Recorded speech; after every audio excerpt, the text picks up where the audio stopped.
சந்தோஷமான விஷயம் சொல்லட்டுமா? நான் தான் கடைசி. ப்ரோக்ராம் எண்ட் ஆயிடுச்சு. நேஷனல் டீம் கோஆர்டினேட்டர் தான் கடைசி. ஏன்னா அடுத்தவங்க மேடம் ஐடிசி லீடர்ல. எல்லாத்துக்கும் இன்னைக்கு புதுசா வந்தவங்க தெரிஞ்சுக்கலாமா சார்? இந்த ஹாலுக்கு இன்னைக்கு தான் வந்திருக்கேன்னு சொல்றவங்க மட்டும் கொஞ்சம் கை எடுத்துங்க. புதுசா 1 2 3 4 இல்ல என்னன்னு கேட்டீங்கன்னா, மேடம் இந்த என்ட்ரி போட்டவங்கள அவங்க வந்து மேடம் செல்வமணி மேடம் வந்து புதுசா வந்தவங்களுக்கு அந்த ஒரு 500 ரூபாய் கொடுக்க சொல்லியிருக்காங்க இன்னைக்கு. மேடம் எம்சி இருக்கிற மேடம் செல்வமணி மேடம் சொன்னாங்க இப்ப லாஸ்ட்ல, சார் லாஸ்டா கும்பல் கிரௌட் கம்மியா இருக்குதான்னு சொன்னேன். இந்த புதுசா வந்தவங்களுக்கு மட்டும் சார் நம்ம சார்பா ஒரு பேரா வந்தாங்கன்னா 500, அதாவது ஹஸ்பண்ட் ஒய்ஃபா வந்தா, சிங்கிளா வந்தா 250 ரூபாய் கூட சொல்லியிருக்காங்க. சீரியஸ்லி எத்தனை பேர் நோட் பண்ண கை தூக்குங்க கொஞ்சம். பாத்தீங்களா 2 பேர் கூட வந்துருச்சு.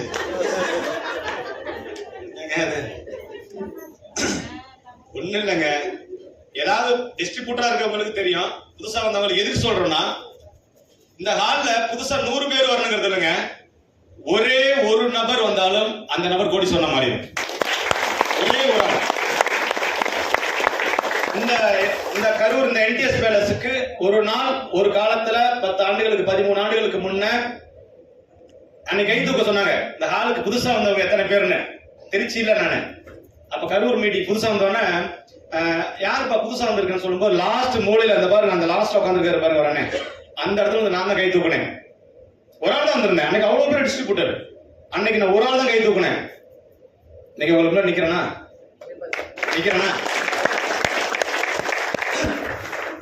என்னன்னா இந்த பிசினஸ் உடைய பவர் அது மாதிரி. பேசலாம் ஒரு 5 நிமிஷம்? அவ்வளவுதான். கொஞ்சம் ஃப்ரீயா இருந்து கொஞ்சம் சிரிச்ச முகமா இருந்தா கொஞ்சம் பேச நல்லா இருக்கும். நானே ஒரு 8 ஆண்டுகளுக்கு அப்புறம் இன்னைக்கு தான் சேவ் பண்ணிருக்கேன். நிஜமாலுங்க, இந்த போட்டோ வந்து 8 வருஷம் ஆகுதுங்க நான் சேவ் பண்ணி. இன்னைக்கு தான் வந்து முதல் முறையா 8 ஆண்டுகளுக்கு அப்புறம் ஃபுல் சேவ் பண்ணிருக்கேன். கொஞ்சம் உற்சாகமா எனக்கு என்ன கண்ணாடி திருப்பி பார்த்துட்டு இருந்தேன். நல்லா இருந்துச்சு. நல்லா இருக்குல்ல? அது ஒண்ணுதான் ரைட் தான். எல்லா ப்ராடக்ட் நம்ம யூஸ் பண்றோம். அந்த கூட நம்ம ஃபேர்னஸ் ஸ்கிரீன் போட்டு தான் வந்திருக்கோம். அதாவதுங்க, நாம உற்சாகமா இருக்க இல்லாம எதுவுமே நம்மகிட்ட கிடைக்காது. இந்த சோம்பேறி கிட்ட நீங்க வாழைப்பழத்தை கொடுத்து பாருங்களேன். சோம்பேறி கிட்ட வாழைப்பழ சோம்பேறின்னு சொல்லுவாங்கல்ல, கொடுத்து பாருங்க. அதை இதை எப்படி சாப்பிடுறது அப்படின்னு சாப்பிட்டுட்டு இருக்கும் போதே விக்கெட் செத்துருவேன். முழுங்க முடியாது. எப்படி இது முழுங்கணுமான செத்துருவான். ஆனா சுறுசுறுப்பா இருக்கவன்ட்ட எரியிற நெருப்பை கொடுங்க, வெடுக்குன்னு முடியும் இல்லைங்களா? அந்த மாதிரி ஆக்டிவா உற்சாகமா இந்த நாள் நமக்கு அமையணும். என்னுடைய அறிமுகம் கண்டிப்பா தேவைப்படும். பேர் ராஜ்குமார். திருச்சி பக்கத்துல நங்கவரம் கிராமம் பக்கத்துல ஒரு சின்ன வில்லேஜ்ல இருந்து இந்த பிசினஸ் வாய்ப்பை கரெக்டா ஒரு 13 வருடங்களுக்கு முன்னாடி இந்த தொழில் வாய்ப்பை எடுத்து பண்ணிட்டு இருக்கேன். இது எனக்கு மேனேஜ்மெண்ட்ல ஒரு 17 வருஷம் அனுபவம் இருக்கு. மைலேஜ் ஸ்டைல் 13 ஆகஸ்ட் 13 2013 ஆரம்பிச்சது போது நம்ம லைஃப் ஸ்டைலை பத்தி தான் பேச முடியும். அந்த அனுபவம் நம்மகிட்ட இருக்கு. இந்த தொழிலுக்கு வர்றதுக்கு முன்னாடி என்ன பண்ணிட்டு இருக்குன்னு நீங்க கேட்கணும். கண்டிப்பா இந்த பிசினஸ் சாருன்னு தெரியுங்க, ரொம்ப வருஷத்துக்கு முன்னாடியே தெரியும். ஒரு பஞ்சாயத்து ஆபீஸ்ல ஒரு எலக்ட்ரீஷியனா வேலை பார்த்துட்டு இருந்தேன். போஸ்ட் மரையார வேலை பார்த்துட்டு இருந்தேன். அங்க இப்படிதான் ட்ரெஸ்ஸிங் கோட் கொடுப்பாங்க. எனக்கு காலையில போன உடனே பேண்ட் ஷர்ட் ஷூ டை கட்டி போஸ்ட் மரம் 2 குண்டு பல்பும் டியூப் லைட் எடுத்துட்டு போய் போஸ்ட் மரத்துல இப்படிதான் ஏறுவேன். நல்லா இருக்குல்ல? இந்த ட்ரெஸ் கொடுப்பாங்களா? எப்படி இருக்கான்? எப்படி துணி இருக்கான்? ட்ரெஸ் காக்கி பேண்ட் அது எப்படி இருக்கும்? இந்த பஸ் கண்டக்டர்லாம் நல்லா போடுவாங்க. ஆனா பஞ்சாயத்து ஆபீஸ்ல வேலை பார்க்குற காக்கி எப்படி போட்டுருப்பான்னு பாத்தீங்களா? ஆமா, அந்த மாதிரி அந்த சேரோட உரையோட இந்த மோசமா இருக்கும். அந்த மாதிரி ஒரு காக்கி பேண்ட் காக்கி சட்டை போட்டு வெயில்ல அவ்வளவு சித்திர வைகாசி வெயில்லையும் சூடான போஸ்ட் மரத்துல ஏறி என்ன பண்ணணும்? லைட் வேலை பார்க்கணும், எலக்ட்ரீஷியன் வேலை பார்க்கணும். அந்த வேலை படிச்ச வேலை தெரிஞ்சதுனால அது போனோம். எவ்வளவு வெயிலா இருந்தாலும் சரி நம்ம வேலை பார்க்கணும். உயிருக்கு கேரண்டி இருக்கா?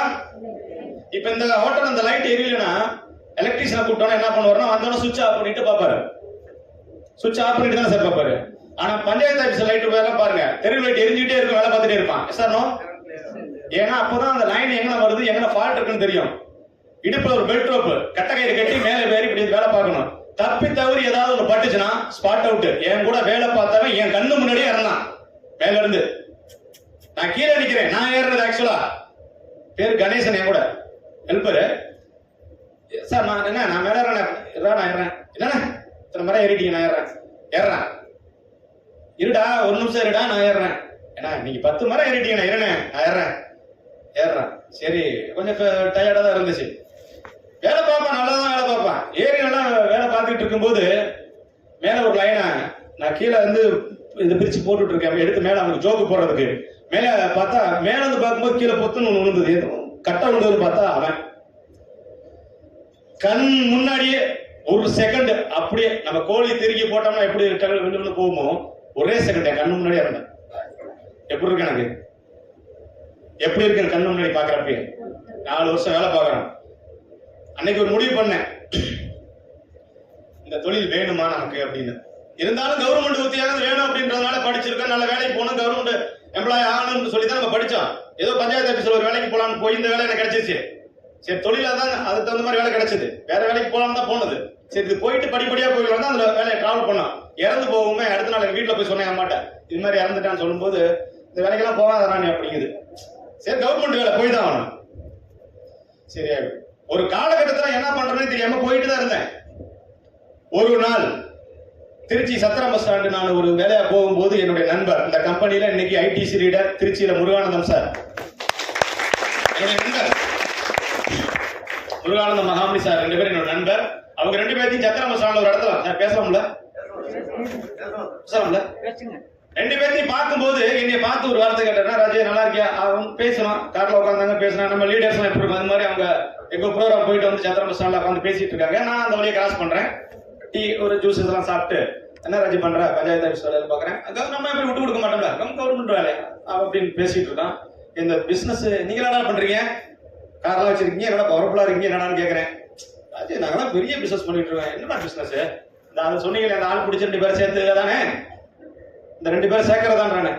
அதெல்லாம் நீ வேற, 2 பேரை சேர்க்கறது 2 பேரை சேர்க்கறது அதானே அப்படின்னு. ராஜி இதெல்லாம் உனக்கு புரியாது. சரி ரைட்டு, ஜூஸ் சாப்பிட்டியா, ரைட்டு கிளம்பலாம் அப்படின்னு சொல்லும்போது ஒரே ஒரு மாற்றம் மட்டும் பார்த்தேன். ஒன்னா படிச்சு ஒன்னா இருந்த அவங்க ஒரு கார்ல லேப்டாப்போட ஒரு நீட்டா ஒரு அக்கௌண்ட்ல 10 லட்சம் ரூபாய் பணத்தோட அப்படின்னு பார்க்கும்போது ஒரு மாற்றம்.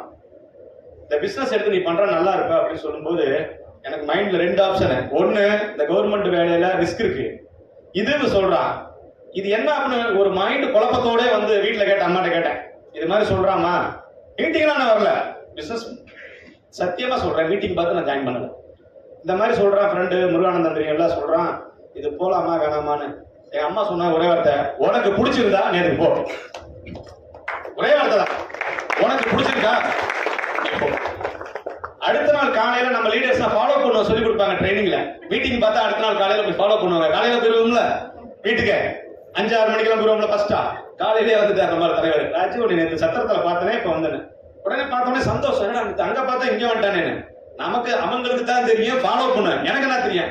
பாருடா, நேத்து பார்த்து ஒரு நண்பன் இன்னைக்கு நம்மளை பார்க்க வந்திருக்கேன். கடவுள் உண்மையிலே ஏன் நினைச்சது, கடவுள் பாரு நம்மளை அனுப்பியிருக்காருன்ட்டு உட்காரன்னு சொல்லி அவங்க உபசரணம் எல்லாம் பண்ணி உட்கார வச்சு, சரிப்பான்னு சொல்லும்போது ஒரு என்ட்ரி போடு, ஐடியா போடு சொல்லும்போது என்ன பண்றது, இல்ல 5000 ஐடி போடணும் சொல்லும்போது என்கிட்ட பணம் இல்லை. அப்பா அம்மா ரொம்ப சாதாரண குடும்பம், அப்பா இல்லாத குடும்பம், கிராமத்துல சின்ன வயசுல இருந்து கஷ்டப்பட்ட குடும்பம் எங்களுக்கு. அப்படிங்கும் போது ஒண்ணு கேட்டாலும் கடாசனம் இல்ல. அம்மா கிட்ட இருக்கிற அந்த கடைசி இருக்கிறது அப்பா இல்ல, இல்ல கடைசியா இருந்த அந்த மாங்கலத்தை கலட்டி கொண்டு போய் கட்டினவனே இல்ல, இன்னும் இருக்கான், ஆனா என் கூட இல்ல. ஆனா மிஸ்டர் பாரத் ரஜினி மாதிரி.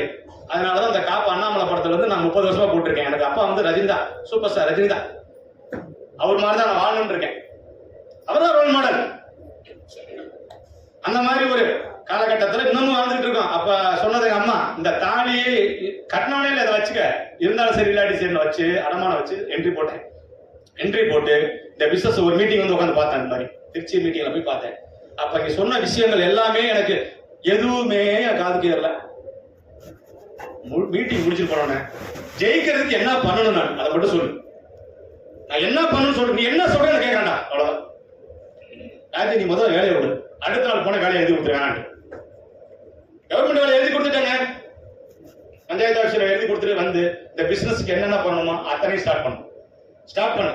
ரெகுலரா மீட்டிங், அடுத்த வார meeting, pant tie shoe tie போட்டு இந்த பிசினஸ் மேன் மாதிரி வா, வாரம் ரெகுலரா மீட்டிங் வா, சொல்றதை கேளு. அவன் என்ன சொல்றானோ அதான் கேட்டேன். கம்பெனி எங்க இருக்கு, லீகல் எங்க இருக்கு, இந்த டாக்குமெண்ட் எங்க இருக்கு, பொருள் என்ன பண்ணுது, இதெல்லாம் எனக்கு எதுவுமே தேவையில்ல. என் ஃப்ரெண்டு என்ன சொல்றானோ அதை மட்டுமே கேட்டேன். சொன்ன விஷயம் வாரம் 1000 வரும்னு சொன்னா முதல் வாரம் எனக்கு 1000 வரல, முதல் வாரம் ஹார்ட் ஒர்க் பண்ண 5000 முதல் வாரம் வருமானம் வந்தது. 5000 முதல் வருமானம் வந்தது. டாக்ஸ் போக 4000 சில்லறை கிடைச்சது. கையில 1000 ரூபாய் பணம் கொடுத்தா வச்ச தாலியை திருப்பி கொண்டு எங்க அம்மாட்ட கொடுத்தேன். முதல் நம்பிக்கை, ட்ரஸ்ட், நம்பிக்கை வந்துருச்சு. சூப்பர், அடிச்சு தூக்குவோம். அடுத்து என்ன பண்ணும்? ஃபாஸ்ட் அவுட் பண்ணு. ஓடுறதெல்லாம் சும்மா ஓடக்கூடாது, ஃபாஸ்ட் அவுட். இறங்கக்கூடாது, இறங்கினா வேகமா ஜெயிக்கணும். ஜெயிக்கணும்னா வேகமா ஜெயிக்கணும். வாரம் மீட்டிங் போறது முக்கியம் இல்ல, வாரம் எவ்வளவு வருமானம் வருது அதான் முக்கியம். சார் நம்ப மாட்டீங்க, 3 வாரம் இந்த பிசினஸ் பண்ணேன், எதுவுமே கிடையாது, சைக்கிள் கிடையாது. 4வது வாரத்துல பைக் வாங்கினேன். ஒரே மாசத்துல பைக் நான் புதுசுல 10,000 பணம் கட்டி பல்சர் எடுத்தது, டிஸ்கவர் பைக் எடுத்தான். 4 வாரத்துல ஒரே வாரத்துல பைக், ஒரே மாசத்துல பைக். அடுத்த 2 மாசம் கழிச்சு லேப்டாப் வாங்கினாங்க, லேப்டாப். 6வது மாசத்துல இந்த பிசினஸ்ல ஃபோர்டு ஃபிகோ கார். சாருக்கு தெரியும், சாருக்கு தெரியும். 2010ல என்ன பாத்துருக்காரு இந்த மீட்டிங் ஹால்ல, அவர் என்ன திருச்சியில பாத்துருக்காரு. ஃபோர்டு ஃபிகோ கார் வாங்கிருக்கா சார்? வாங்கினா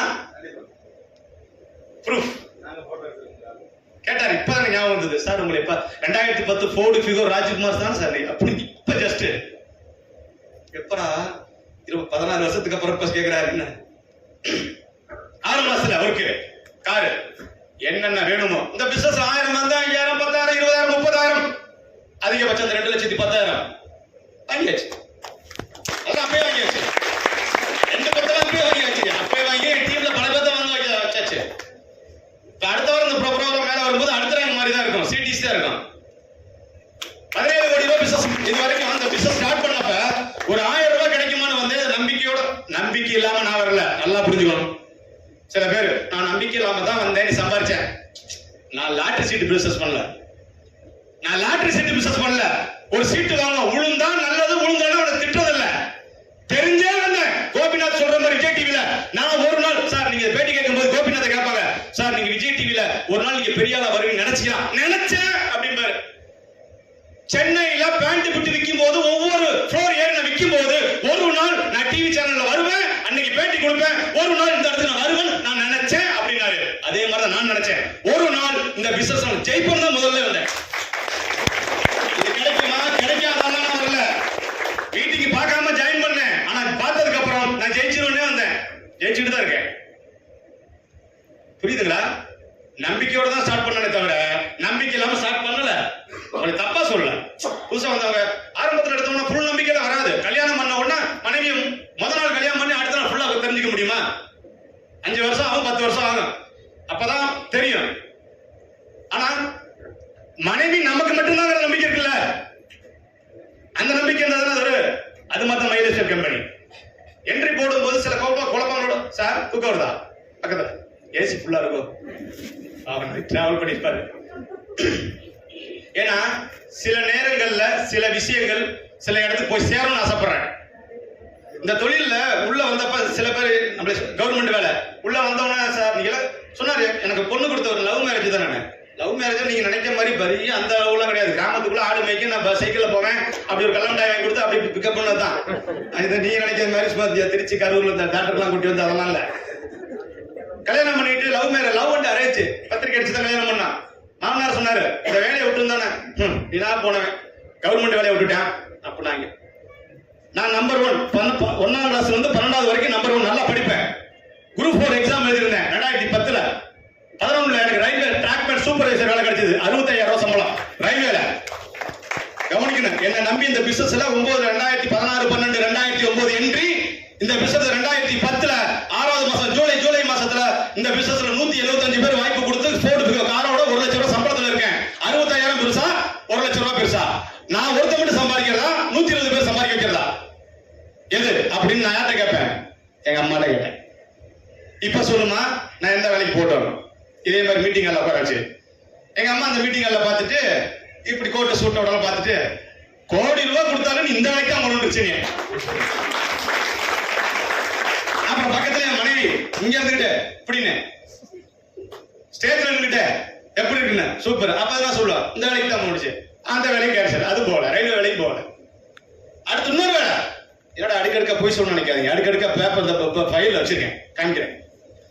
இந்த எம்ப்ளாய்மெண்ட் ஆபீஸ்ல 12th முடிச்சோட பதிவு பண்ணுவோம்ல, நான் ஒரு 3 வருஷம் கண்டக்டர் ஓடி இருக்கேன். ஏன் கண்டக்டர் ஓடி இருக்கேன்? 12th படிக்கிற பேர் வாத்தியார் கேட்பாரு, ஹிஸ்டரி வாத்தியார்,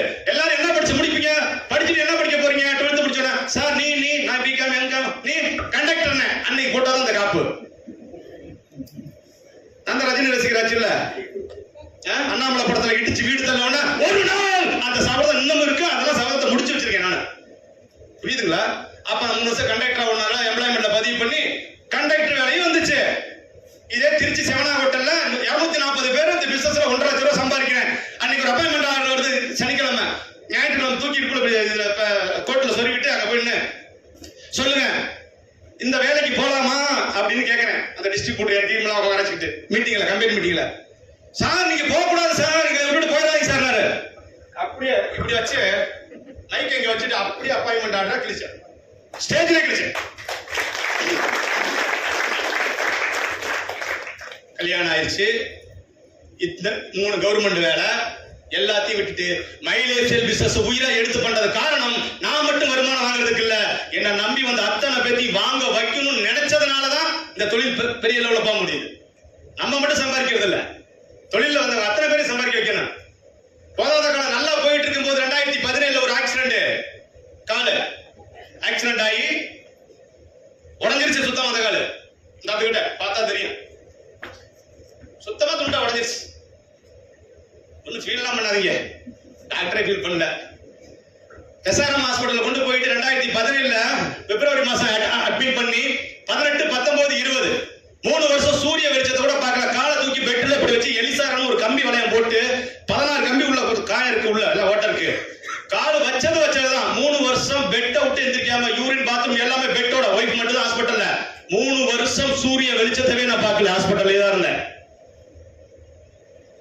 வேற எந்த வேலைக்காவது நான் போயிருந்தேனா எனக்கு அந்த வேலை இருக்குமா, இல்ல நான் வேற எந்த வேலைக்காவது போயிருந்தேனா அந்த இந்த கால் இருக்குமா, இல்ல இந்த காலை காப்பாத்த காசுதான் இருந்திருக்குமா, இல்ல யாராவது எனக்கு கொடுத்து உதவி இருப்பாங்களா, இல்ல எனக்கு அப்பா கொடுத்திருப்பானா, இல்ல அப்பா கூட சேர்ந்து அத்தைங்க கொடுத்திருப்பாங்களா, இல்ல சொந்த பந்தம் கொடுத்திருப்பானா? யாருமே கிடையாது. மைலேஜ் சேல் ஒரு என்ட்ரி போட்டதுனால எஸ்டிசி ரேங்க்ல, மேடம் ரேங்க்ல 25, 50 லட்சம் ரூபாய் பிவி முடிச்சு அந்த ஹாஸ்பிட்டல் போய் படுத்துறேன். 50 லட்சம் பிவி, 25, 30 லட்சம் மேட்சிங் பிவில போய் ஹாஸ்பிட்டல் என்ட்ரி ஆனேன். நான் ரிட்டர்ன் வரும்போது 80 லட்சம் ஆர்டிசி ரேங்க்ல வெளியே வந்தேன் ஹாஸ்பிட்டல் இருந்து. நான் இல்ல, என் டீம் இங்க ஒரு டீம் உருவாக்கி வச்சு போனதுனால அந்த டீம் நான் ஹாஸ்பிட்டல்ல இருக்கிறதுக்கு முன்னாடி கூட வாரம் 30,000, 25,000, 35,000 இப்படி வந்துச்சு. அடிப்பட்டு நான் ஹாஸ்பிட்டல் போனோம்னா ஐயோ சார் ஹாஸ்பிட்டல் இருக்காரு, அவர் குடும்பத்துக்கு காசு வேணுமே, அவர் என்ன பண்ணுவார் பாவம், 3 லட்சம் ரூபாய் ஆபரேஷன் பண்ண சொல்றாங்களேன்னு என் டீம் சாருடைய வருமானத்தை நம்ம கொடுக்கணும்னு சொல்லி உலகத்துல யாராவது நினைப்பாங்களா? என் டீம் அன்னையில வேலை பார்த்துச்சு. ஒரு வாரம் கூட 50,000 ரூபாய் குறையாம வருமானம் வந்துச்சுங்க. ஒரு வாரம் 50,000 குறையாம. மாசம் 2 லட்சம் 16 லட்சம் ரூபாய் கடனே இல்லாம ஆபரேஷன் பண்ணேன். 16 லட்சம் ரூபாய் எங்க கிடைக்கும்? திருப்பி இது மாதிரி ஸ்டிக்க ஊண்டிட்டு நான் ஹாஸ்பிட்டல் வெளியே வந்தப்ப திருச்சி மீட்டிங்ல போய் ஏறினேன். ஸ்டிக்க ஊண்டிட்டு சனிக்கிழமை இது பண்ணுங்க, என்ன சொல்லுவாங்க, டிசார்ஜ் பண்ணுங்கன்னு சொல்றாங்க. சார் இல்ல சார் ஞாயிற்றுக்கிழமை பண்ணிக்கிறேன்னு நான் சொல்றேன். டாக்டர் இல்ல சார் இன்னைக்கே பண்ணிக்க, நாளைக்கு நான் மதியம் பண்ணிக்கிறேன். சரிங்க அப்படின்ட்டாங்க. 2 மணிக்கு டிசார்ஜ் ஆகுது. கார் எடுக்குது. 2 to 2:30 Chathiram bus stand. Tiffin 3 மணி சாப்பிட்டேன். விட்றா வண்டியை வீட்டு எல்லாம் நினைச்சிட்டு இருக்கேன். அம்மா ஒய்ஃப் எல்லாம் போலாமா தம்பி வீட்டுக்கு விட்டு வந்துடா, 7 ஹோட்டல் கூட வண்டியா எங்க 4 மணிக்கு மீட்டிங் போகுது, கம்பெனி மீட்டிங். 4 மணிக்கு மீட்டிங் அல்ல போய் நான் ஹாஸ்பிட்டல் இருந்து இறங்குறது எங்க, என்னுடைய குலத்தொழில் இந்த மீட்டிங் அல்ல வேறேன் போய் ஸ்டிக்க ஓண்டி இறங்கினேன். எப்படி இருந்துச்சு? எப்படி இருந்து பாக்குறவங்களுக்கு? மறுபடியும் என் சாமி வந்துருச்சு, என் குலசாமி வந்துருச்சு, என் டீம் லீடர், எங்க டிஸ்ட்ரிபியூட்டர் பூரா புதுசா ஒரு உயிரோட்டம் வந்துச்சு. அதுக்கப்புறம் ஒர்க்க ஸ்டார்ட் பண்ணி ஆர்டிசி இருந்து என்டிசி ஆச்சு. என்டிசி ஆகி இப்ப சிடிசி. நான் மட்டும் இல்ல, என்னோட டீம்ல 2 national team coordinator, 4 regional team coordinator, 26 STC leader, அத்தனை பேர்த்த உருவாக்கி 10 கார் அச்சீவர். ராஜ்குமார் நிக்கிறேன்னா நான் மட்டும் சம்பாதிக்கல, 22 பேர், 26 suit achiever, 6 regional team coordinator, என்ன மாதிரி 2 ரேங்க் உள்ளவங்க உருவாக்கி அத்தனை பேர்த்தும் இன்னைக்கு டர்ன் ஓவர்னு பார்க்கும்போது அமௌண்ட்டுக்கு 10 கோடி 5 கோடி 10 கோடி மேட்சிங் பண்ணாதான் சிடிசி அமௌண்ட்டுக்கு டர்ன் ஓவர் பண்ணும்போது ஒரு பக்கம் பவர் இருக்கு. 17 கோடி ரூபாய் பிசினஸ் கொடுத்துருக்கோம். இதெல்லாம் எதுக்கு சொல்ற? எனக்கு ஒரு பையன் பொண்ணு, பையன் 12th, பையன் வந்து 12th முடிச்சிட்டா போகல, பாப்பா அந்த வருஷம் 12th முடிக்குது. ஒரு பையன் பொண்ணு. வேற எந்த வேலையில இருந்திருந்தா நான் ஹாஸ்பிட்டலுக்கு பணம் வந்திருக்குமா சார்? இல்ல சார், இல்ல ஏதாவது பொய் சொல்றது மாதிரி இருக்கா? இல்ல இல்ல பிராக்டிக்கலா தானே பேசுறேன். இல்ல வேற வேலை இல்லாம ஒரு 6000 10,000 சம்பளத்துக்கு ஒரு பக்கம் அடிஷனலா வேலை பார்த்துக்கிட்டு பொதுபோக்கா அப்படி இந்த பிசினஸ் எடுத்து நான் செஞ்சேன்னு சொல்றேன்னா இல்ல. வாழ்க்கை இது, இந்த பிசினஸோட பவர் அது. ஒரு மன்னன் தான் சொல்லியிருக்கான், இந்த கதவை, இந்த கோட்டை கதவை திறக்கிறவனுக்கு என் ராஜ்யத்துல பாதி கொடுக்குன்னு இருக்கான். இந்த கோட்டை கதவை திறந்துட்டா கையில திறக்கணும், திறக்கிறவங்களுக்கு என் ராஜ்யத்துல பாதின்னு ஒரு மன்னன் அறிவிக்கிறார். மக்கள் அனைவரும் வந்து போறாங்க, போகக்கூடாது போகக்கூடாதுன்னு.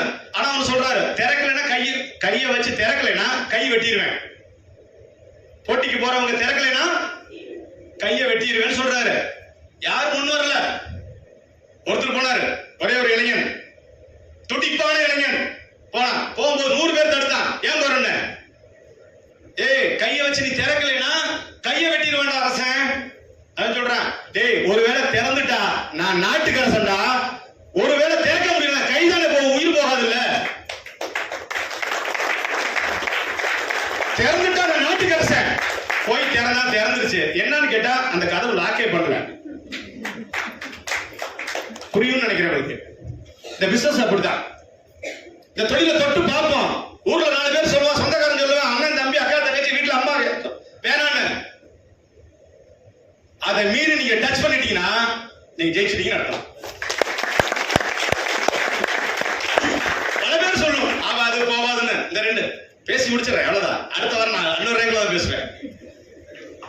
2 பேர் பிசினஸ் மேன். ஒருத்தர் மூங்கில் வச்சிருக்கான், சைனா மூங்கில். ஒருத்தர் வாழை தென்னந்தோப்பெல்லாம் வச்சிருக்கான். இவன் கோடி கோடியா சம்பாதிக்கிறான். வாழை தென்னை எல்லாம் பார்த்தீங்கன்னா வாரம் 3 மாசத்துக்கு 6 மாசத்துக்கு சம்பாதிச்சுட்டே இருக்க முடியும்.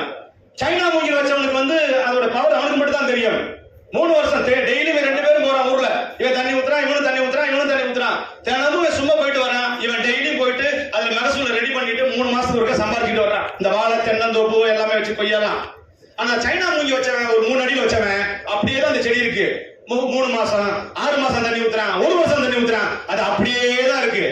ஆனா வருஷமா அவன் சம்பாதிச்சு 3 வருஷத்துக்கு 30 லட்சம் ரூபாய் சம்பாதிச்சுட்டான். ஊர் மக்கள் பூரா இவனை பார்த்து எப்படி இருக்கும், கிறுக்கு பேடானே கிறுக்கண்டா, அவன் எப்படா சம்பாதிக்கிறான், வருஷம் 10 லட்சம் சம்பாதிச்சுட்டு இருக்கான். நீ வெறும் செடிக்கு 3 அடி தான் தண்ணி இருக்கு, 3 அடி தான் இருக்கு.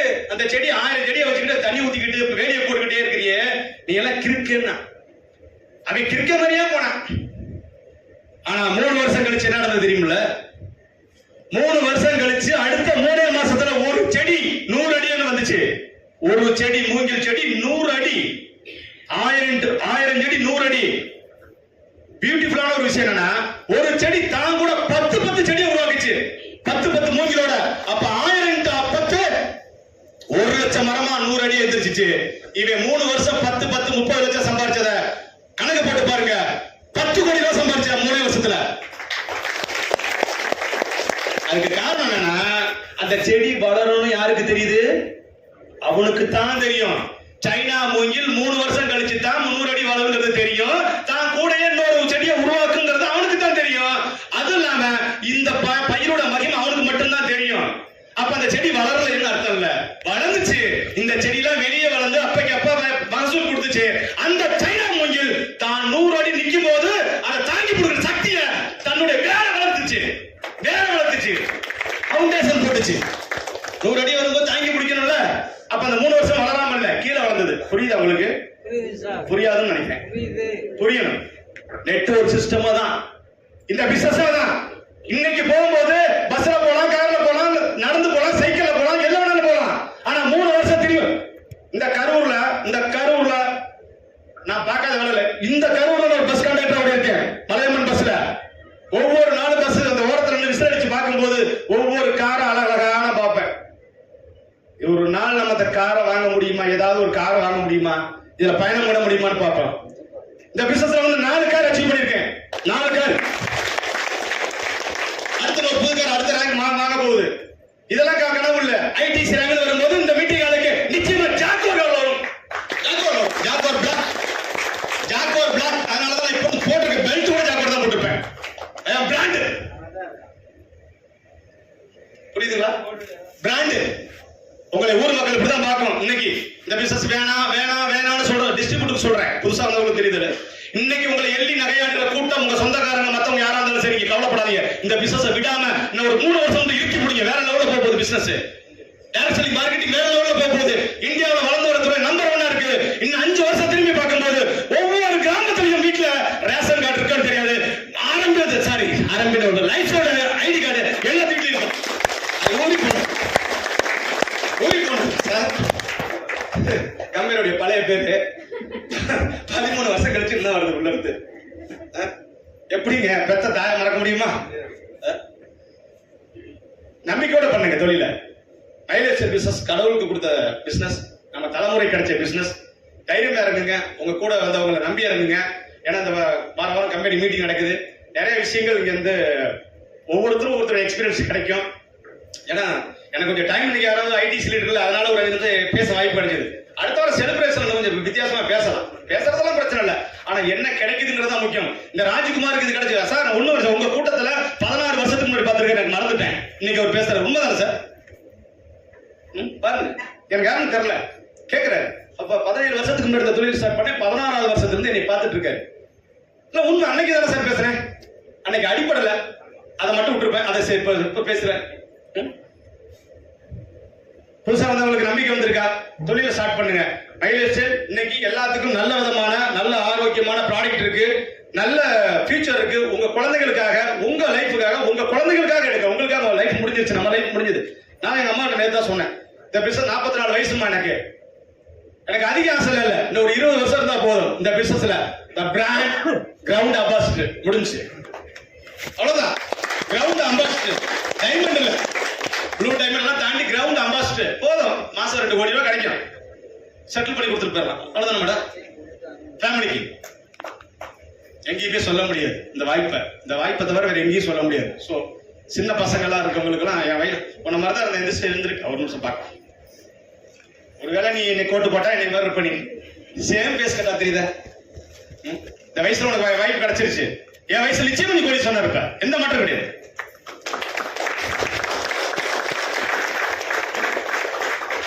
அந்த அனைவருக்கும் இந்த நாள் இனிய நாளா மாறட்டும்.